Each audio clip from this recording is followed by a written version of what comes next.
अस्सलाम वालेकुम dear students of class 8। तो जैसा कि आप जानते हैं कि कल हमने जो चैप्टर स्टार्ट किया था उसका नाम है conservation of forests and wild life.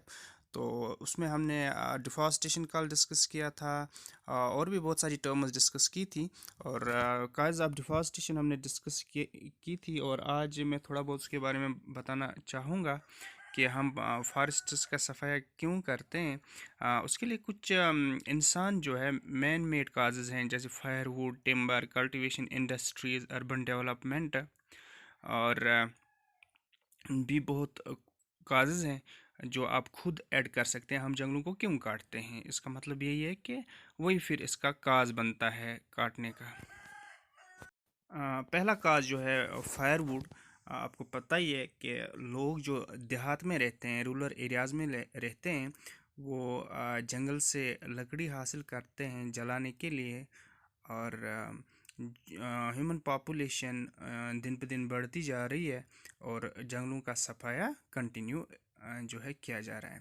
तो ये एक काज है डिफॉरेस्टेशन का। दूसरा है टिम्बर, जो इमारती लकड़ी हासिल करने के लिए, जैसे हम मकान बनाते हैं और कोई कंस्ट्रक्शन करते हैं, उसके लिए हम जो है जंगल काटते हैं। नंबर 3 है कल्टीवेशन। कल्टीवेशन के लिए हम एक फॉरेस्ट एरिया ऑफ लैंड जो है उसको उसका सफाया करते हैं, और फिर वहाँ पे काश्तकारी करते हैं, उसमें क्रॉप्स उगाते हैं। और नंबर 4 है इंडस्ट्रीज़। इंडस्ट्रीज़ के लिए कोई फॉरेस्ट एरिया सेलेक्ट किया जाता है गवर्नमेंट की तरफ से, और फिर वहाँ पे कोई इंडस्ट्रियल यूनिट लगाया जाता है। इसके लिए जो फॉरेस्ट लैंड है उसको क्लियर किया जाता है, वहाँ से बहुत सारे पेड़ पौधे काट दिए जाते हैं। फिर है अर्बन डेवलपमेंट। अर्बन डेवलपमेंट में यही आता है कि इंडस्ट्रियल यूनिट, कारखाने खोल दिए जाते हैं, फैक्ट्रीज खोल दिए जाते हैं अर्बन एरियाज़ में, टाउन्स में और सिटीज़ में। और जो रूरल एरियाज़ है वहाँ से जो है टिम्बर यानी इमारती लकड़ी जो है वो सप्लाई की जा रही है। और जो रूरल एरियाज़ की फॉरेस्ट्स हैं या जो पहाड़ी इलाके हैं वहाँ की जो फॉरेस्ट्स हैं उनका सफाया किया जाता है। और अब हम देखते हैं नेचुरल काजेज़ जो हैं रेस्पॉन्सिबल फॉर डिफॉरेस्टेशन। जैसा कि आप स्क्रीन पे देख सकते हैं, नेचुरल काजेज़ में फॉरेस्ट फायर्स आते हैं। खुद जंगलों में कभी कभी आग लग जाती है, और बहुत सारे पेड़ पौधे इसमें जल जाते हैं, वो नुकसान हो जाते हैं सैकड़ों की तादाद में। और अगर आप न्यूज़ देखते होंगे या सुनते होंगे, तो बहुत सारी कंट्रीज़ में जो फॉरेस्ट लैंड है उसका सफाया फॉरेस्ट फायर से रिसेंट टाइम्स में हुआ है। इसके एक एग्जांपल मैं आपको देना चाहूँगा। जो ऑस्ट्रेलिया के फॉरेस्ट्स हैं उनमें आग लगी थी, और फिर जो है बहुत कोशिश के बाद वो आग बुझाई गई थी।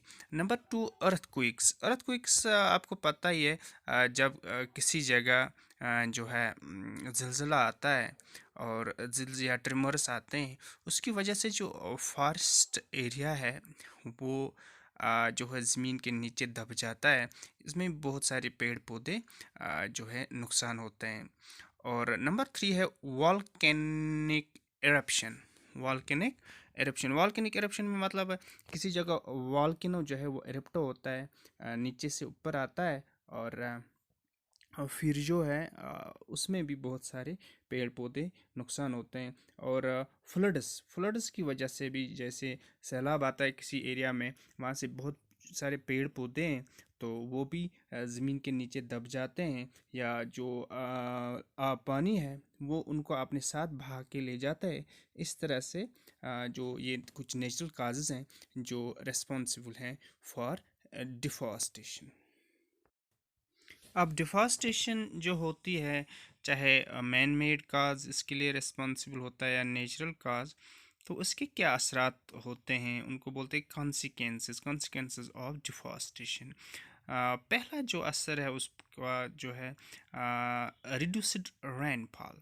इसकी वजह से जो बारिश है, सीजनल जो रेनफॉल होता है उसमें जो है कमी होती है। ड्रॉट, खुश्क साली होती है, बहुत टाइम तक किसी एरिया में बारिश नहीं होती है, उसको ड्रॉट बोलते हैं।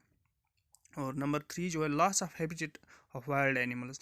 बहुत सारे जो वाइल्ड एनिमल्स हैं उनका जो हैबिटेट है वो लॉस हो जाता है, और डिस्ट्रॉय हो जाता है, उनके जो रहने की जगह जो जंगल में रहते हैं। तो जब फॉरेस्ट का सफाया किया जाता है तो घने पेड़ों के बीच में से उनका हैबिटेट होता है, जब हम उसको जो है काटते हैं फॉरेस्ट्स को, तो इनका जो हैबिटेट है वो लॉस हो जाता है, वो डिस्ट्रॉय हो जाता है, और फिर वो गाँव का रुख करते हैं और वहाँ मारे जाते हैं। और फिर है डिसर्टिफिकेशन। डिसर्टिफिकेशन का मतलब होता है जो upper layer of the soil होता है जिसमें ह्यूमस होता है, जब पानी अपने साथ बहा के ले जाती है तो वहाँ पे जो है उस प्रोसेस को डिसर्टिफिकेशन कहते हैं या डेजर्टिफिकेशन कहते हैं। तो इसमें जो है अपर लेयर ऑफ सॉयल जब पानी अपने साथ बहा के ले जाती है, फिर वहाँ पे जो है जो फसल है वो नहीं उगती है। और क्लाइमेट चेंज आप को पता है कि जब CO2 की कंसंट्रेशन एटमॉस्फेयर में बढ़ती है तो जो है क्लाइमेट चेंज हो जाती है, गर्मी बढ़ जाती है, और as a result of it इससे जो है क्लाइमेट चेंज हो जाती है कुदरती तौर पर। और increase in the concentration of CO2, जैसे कि ऊपर भी आपने देखा CO2 है उसकी जो कंसंट्रेशन है वो बढ़ जाती है। फ्लड्स हैं इसमें, आपको पता है कि सैलाब आता है। और increase in the average temperature of earth, global warming, इससे ग्लोबल वार्मिंग होती है। और भी जो है कुछ कंसिक्वेंस ऑफ डिफॉरेस्टेशन है वो आपकी साइंस की बुक पे दिए हैं, वहाँ पे और भी आप ऐड कर सकते हैं। और जो है अब हम आगे बढ़ते हैं, और हम आज का जो टॉपिक है वो कल भी आपने पढ़ा था थोड़ा बहुत, conservation of forests and wild life. उसमें से जो है हम किस तरह से फॉरेस्ट को कंजर्व करते हैं। तो कंजर्वेशन ऑफ फॉरेस्ट, कंजर्वेशन इसकी डिफिनेशन भी कल हमने पढ़ी थी, आप जाके वो वीडियो देखिएगा। तो रिफॉरेस्टेशन जो है सबसे पहले आता है इसमें, हमें जो है प्लांट्स जो है वो लगाने हैं फिर से, और तब जाके जो है हम अपने जंगलात को जो है कंजर्व कर सकते हैं, अपने फॉरेस्ट कंजर्व कर सकते हैं। नंबर 2 जो है इसमें ग्रेजिंग ऑफ एनिमल्स जो है वो हमें टोटली क्या करनी चाहिए, अवॉइड करनी चाहिए। जो एनिमल्स हैं उनको एलो नहीं करना चाहिए जंगल में ग्रेजिंग करने के लिए, इससे भी जंगल को बहुत नुकसान पहुंचता है। इसके अलावा जो फॉरेस्ट लैंड है जहाँ पे बहुत सारे पेड़ पौधे काट दिए गए हैं उसको अनडिस्टर्ब्ड हमें रखना है, वहाँ किसी को एलो नहीं करना है। तब जाके जो छोटे छोटे जो शर्बस या हर्बस उगते हैं तो वो फिर फॉरेस्ट जो बाकी बड़े पेड़ पौधे भी उग सकते हैं, और वहाँ पे फिर से हमें 8, 10 या 12 साल के बाद फॉरेस्ट्स जो है देखने को मिल सकते हैं। इसके अलावा हमने डिस्कस किया था conservation of wild life. Conservation of wild life में आपको कुछ पॉइंट्स याद रखने किस तरह हम वाइल्ड लाइफ को कंजर्व कर सकते हैं। सबसे पहले जो है hunting and poaching must not be allowed. जो जानवरों को शिकार करने वाले लोग हैं उनको हमें नहीं अलाउ करना चाहिए कि जंगलों में वो दाखिल हों। और पोचिंग जो होता है जंगली जानवरों को पकड़ना, ये भी हमें बिल्कुल जो है रोकना है अपने तरीके से। तब जाके जो वाइल्ड लाइफ हमारी है ये महफूज रह सकती है, जो जंगली जानवर हैं वो महफूज रह सकते हैं। और नंबर 2 जो है जो ग्रेजिंग ऑफ एनिमल्स, यहाँ पे भी आता है एक point, grazing of animals should not be allowed in forest area. Forest area में जहाँ पे ग्रेजिंग होती है, घास होता है बहुत ज़्यादा, तो वहाँ पे एनिमल्स की ग्रेजिंग होती है। तो वहाँ पे उस एरिया में बहुत सारे छोटे छोटे जानवर रहते हैं, जैसे रोडेंटस हैं, लेजार्ड है, फ्रॉग वगैरह जो हैं।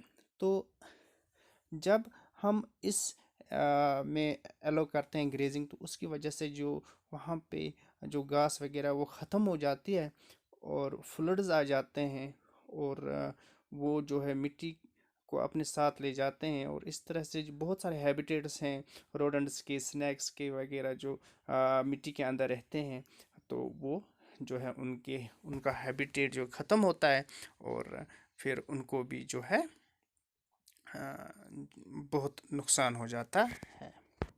किस तरह हम फॉरेस्ट और जो है वाइल्ड लाइफ को कंजर्व कर सकते हैं, तो इसके बारे में हम आज डिस्कस करने जा रहे हैं। इसमें बहुत सारे टर्म्स आते हैं, वो हम डिस्कस करने जा रहे हैं।